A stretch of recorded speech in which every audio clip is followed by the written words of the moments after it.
Last season, MLB sold more tickets than the NFL, NBA, and NHL combined. But if you look up MLB's attendance online, you will see article after article claiming MLB has attendance problems so bad it may kill the sport forever.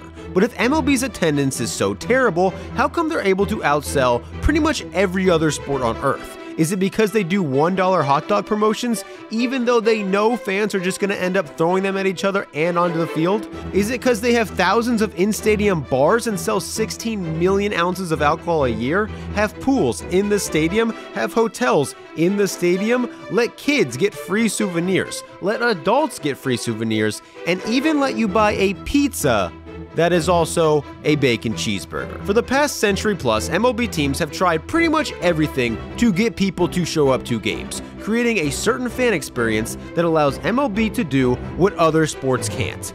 Get people who don't give a about baseball to still go to baseball games. MLB sells more tickets than any other sport. The biggest reason for this is because they have more games than any other sport, 2,430 a year. But this doesn't explain everything. The average MLB game outsells every single major sports league in the US except for the NFL. A big reason why is that going to a game is almost twice as cheap. You can buy a ticket to almost any regular season game for less than $10. There's no guarantee, however, it won't be the worst seat in the history of sports. You can get a ticket to the historic Fenway Park for only $19. Your seat will be blocked by a massive beam. You can go to a game at Wrigley Field for only $9, but you won't be able to see anything. Or you can sit here, next to a statue of Bob Uecker. They are as far from the field as possible, and there is a massive pole blocking the field. These seats are $1, and they are the worst in sports.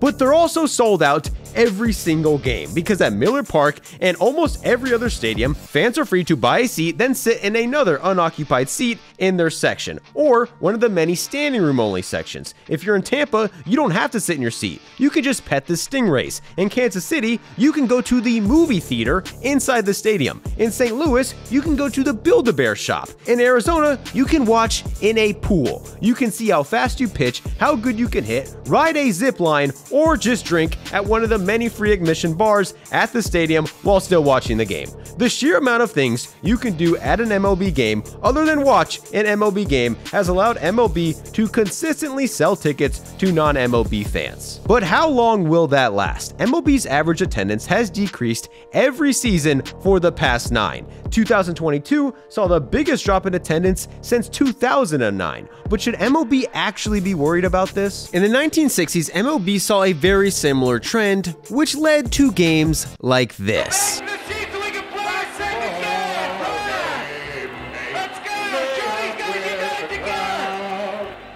Buy me some peanuts and Cracker Jack. I don't care if I ever get MLB was coming off a major decline in attendance, so owners like Bill Veeck started doing anything to attract fans. He installed the first electronic scoreboard that shot fireworks, put a shower for fans in the outfield, and employed one of the creepiest clowns ever. He found that if you turned a game into a party, people would show up no matter how bad the team was, and teams across the league followed. The Athletics had Hot Pants Night, where women got into the game for free as long as they were wearing shorts. The men who got tickets were given free cameras so they could take pictures of the women wearing shorts. The women were invited onto the field so a panel of judges could decide who had the best hot pants. 2,000 of them came onto the field to enter the contest. It got so out of hand, the A's had to hose them off the field so they could start the game. The Braves were so bad, they had a promotion that made it so that if you bought a ticket, you could use that same ticket as many times as you wanted until you actually went to a game they won. They also had a wet t-shirt contest and a promotion where the team owner, Ted Turner, raced on the back of an ostrich on the field during the game. And the White Sox did Disco Demolition Night, a promotion that allowed anybody into the stadium for free if they brought a disco record to the game. The plan was to collect these records and demolish them in the outfield, killing disco once and for all. This attracted thousands of delinquents. They snuck into the stadium, climbed the walls into the upper deck, climbed the foul poles, threw records and toilet paper on the field. Security lost complete control and just started letting anybody in, and there were 67,000 people in a stadium that fit 50,000. And they still exploded the records. Shortly after, 10,000 of them ran onto the field, stole the bases, dug up the turf, set a fire in center field, stole the batting cage, set that on fire, ran into the dugout and into the clubhouse until finally the riot police showed up. 39 people were arrested, 6 were injured, and the game was canceled. But it was a sellout. During this era, there was less security, cheaper alcohol, trash was constantly on the field and ignored by umpires. When a team won a big game, fans would rush the field, putting players in extreme danger. Turning games into a fun fest was a hit, as attendance exploded starting in the 70s. It was also extremely dangerous. Since MLB has adapted, putting in security measures to prevent this, while also keeping the fan experiences that make baseball unique. But these can also be pretty dangerous. Baseball is the only sport where the boundary that separates in play and out of play is a wall. On the other side of that wall are fans. This not only creates a hazard for players, but also puts fans extremely close to the action. Players are constantly running into fans, spilling their food and drinks, creating an opportunity to steal their food and drinks, and accidentally touching them in places they shouldn't. Unlike football games where fans sit far away, hockey games where there is a thick layer of glass, or basketball games where sitting this close is reserved for the rich, MLB has hundreds of seats within a few rows of the playing field. For well under $100, you can be within inches of your favorite player, which is what this guy did. He loved Ichiro so much, he went to a game dressed like him, even brought a bat and sat in the seat closest to Ichiro. Unfortunately, he wanted a ball so bad, he reached over and touched a fair one and was ejected from the game. And having this close-up access for cheap creates opportunities for people to scream things like this. Nice one, my sister told me she's pregnant. Come on, you jerk. Looking at Unlike other sports, there are thousands of fans within screaming distance and players who are forced to stand still for hours, making them a perfect target for hecklers who come to games just to scream at people, like this guy.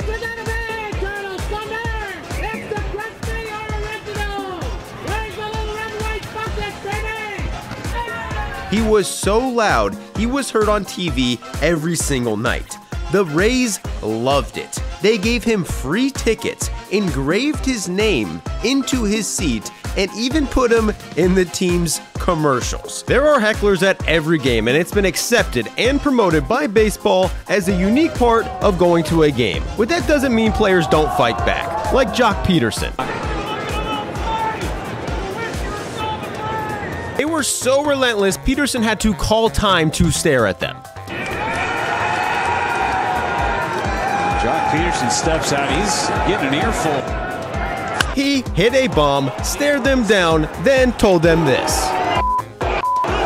If you want to scream at a professional athlete, MLB games are the best place to do it. Their policy has basically been screaming at players is okay unless it's too vulgar, and if players want to talk back, that's okay too, unless they take it too far, like when Anthony Rendon grabbed one by the collar. He was suspended 10 games and lost $817,000 in salary. But the worst a heckler has ever been treated was almost 100 years ago. This fan showed up to games with his cousins. They would all sit in different sections so they could heckle as many players as they could. They would constantly harass their own team's players at every single Philadelphia A's game until one day, the manager, Connie Mack, had one of them arrested, claiming he was running a heckling ring designed to sabotage the team.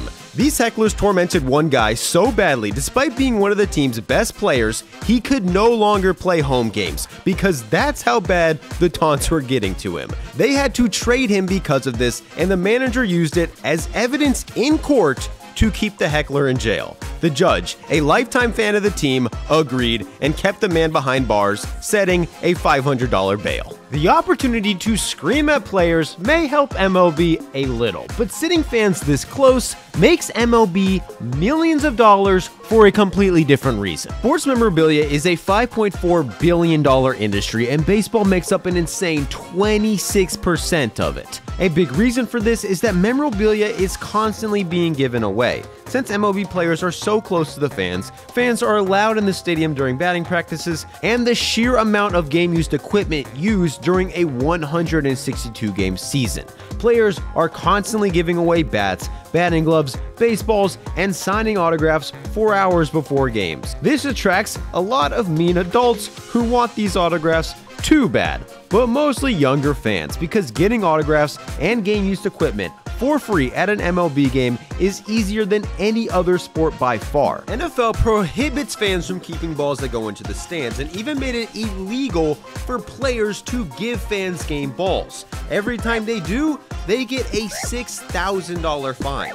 In the NBA, any ball that goes in the stands has to be returned because they have a one-ball policy and only use one game ball for every game.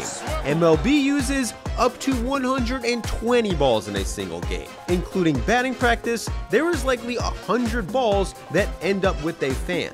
Back in the day, you weren't allowed to keep balls until the 20s when a fan caught a foul ball and refused to give it back. Even though the kid was 11 years old, the Phillies tried to make an example out of him, had him arrested, was charged with larceny, and had to spend a night in jail. This case eventually went to court and the 11-year-old won, setting a precedent that allowed fans to keep foul balls. But as time went on, teams not only started allowing them to keep balls, they encouraged it, accidentally creating one of the best marketing tools in sports. There are only about 20 catchable balls in a game. A baseball that costs less than $10 to make becomes at least 5 times more valuable the second it's used in a game. This helps teams sell thousands of extra tickets every year because that's how much people love catching foul balls. Like this guy, who was seen at spring training in the outfield getting ready for every pitch like he was on the team, signaling how many strikes the batter had to the rest of the crowd, and when a lefty came to the plate, he sprinted all the way to the right field bleachers just so he had a better chance of catching a home run ball. According to some fans and news outlets, in a different game in Kansas City, he was seen taking a ball out of a young man's glove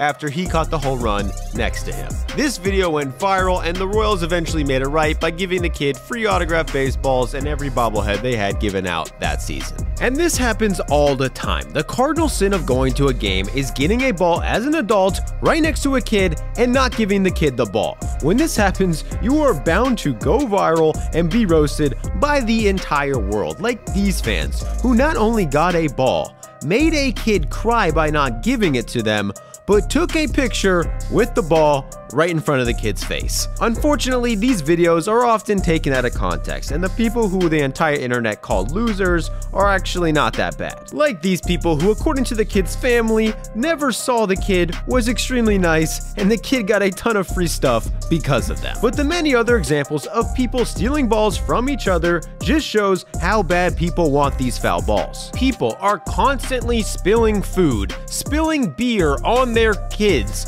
falling onto the field to play, getting nailed in the face, constantly touching balls that are fair and getting thrown out of the game for doing it, and fighting over foul balls and home runs that go into the stands. This fan even jumped into the center field fountain to get this home run ball. He was successful. Unfortunately, he was thrown out of the game. Despite the insane lengths fans go to catch these balls, they will also often throw them back onto the field. A tradition that started in 1969 after Hank Aaron hit his 521st home run. As a nice gesture, the fan who caught it tried to meet Aaron after the game to gift him the ball. Hank Aaron blew him off. This fan held this grudge forever, and the very next year, he caught another Hank Aaron home run and threw it back onto the field. This has become a tradition at Wrigley Field ever since and has spread across the league. When the opposing team hits a home run, you're supposed to throw it back. Originally, fans would collect money.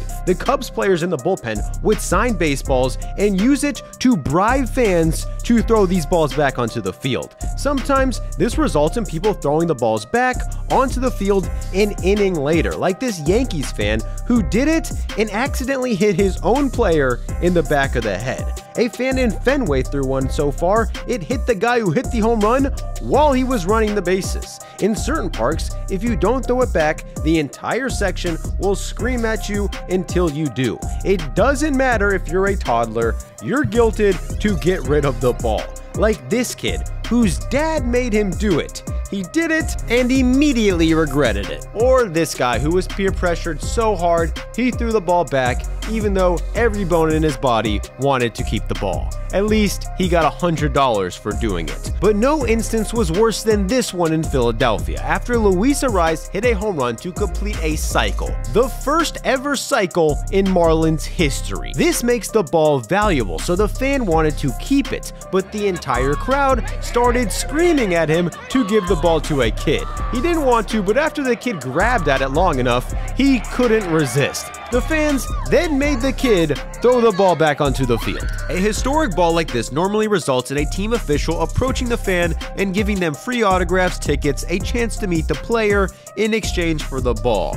Other balls are worth a lot more, have made fans multi-millionaires, and have caused wars, lawsuits, and chaos in the bleachers, because they can change people's entire lives. Like this fan who caught Mark McGwire's record-breaking 70th home run of 1998. He was a research scientist who made 30 grand a year, meaning that this ball was worth 100 times his annual salary. The Cardinals offered him an autographed jersey, an autographed ball, and an autographed bat in exchange for the ball. And the man actually agreed, under one condition: he got to meet McGwire and give the ball to him himself. Unfortunately, McGwire declined to meet the fan, so instead he kept the ball, and a few months later sold it for over $3 million, the most expensive baseball of all time. In 1976, Hank Aaron hit his 755th home run. There were 2 more months left in the season and plenty of time for him to hit more, so at the time, this ball was basically worthless. 2 months later, Aaron hadn't hit a single home run since, and after the last out of the season, his 755th home run was now his last home run and the home run record, meaning this ball went from being worthless to being worth hundreds of thousands of dollars overnight. The man who had the ball was a part-time groundskeeper for the Brewers and held on to it. The team forced him to give the ball back, saying it was their property, but he refused. He was immediately fired, but it didn't matter because he ended up selling the ball for $650,000. This man wasn't so lucky. He caught Albert Pujols' last home run, which was estimated to be worth $250 grand, but because of one mistake, the ball is now worthless. The man traveled from Illinois for a chance to make this catch. He made the catch. There is video evidence of him catching it, and the broadcast interviewed him right after. However, he left the stadium without getting it authenticated, so he has no proof the ball is real. The man says nobody from MLB approached him to authenticate it. He tried to find someone to authenticate it, but couldn't. And even if he hadn't left, the authenticator said he could only prove it was a game-used ball, but not the home run ball, because once it leaves the field of play, they don't know for sure if the ball is legit. So this ball that should have been worth 250 grand is now worthless. There are more foul balls, autograph opportunities, and chances to get rich from in-game memorabilia than ever. All of them are great for attendance, but the numbers say MLB attendance is down. But here's why they're not worried. Even with attendance being down the last 9 seasons, zooming out on the timeline, you can see they're still on an upward trajectory. Today's attendance is higher than it was throughout the 90s, and the team with the worst attendance in 2022 still had more fans per game than any team in 1933, a year when Babe Ruth and Lou Gehrig played together. A new stadium typically brings an insane 32 to 37% increase in attendance, with a bump that lasts up to 10 years. During the 16-season span from 1991 to 2007, there were 15 new stadiums. Since 2007, there have only been 7. This alone may explain the decline. This season, MLB is switching to a new schedule with more interleague games that result in a 7% increase in attendance. The worst attended team is moving to a new city with a new stadium, and the early numbers suggest attendance is already up in 2023. So MLB is pretty confident this trend will stop soon, but even if it doesn't, they still play 2,430 games a year and will sell more tickets than any other sport, so they don't seem to be too worried.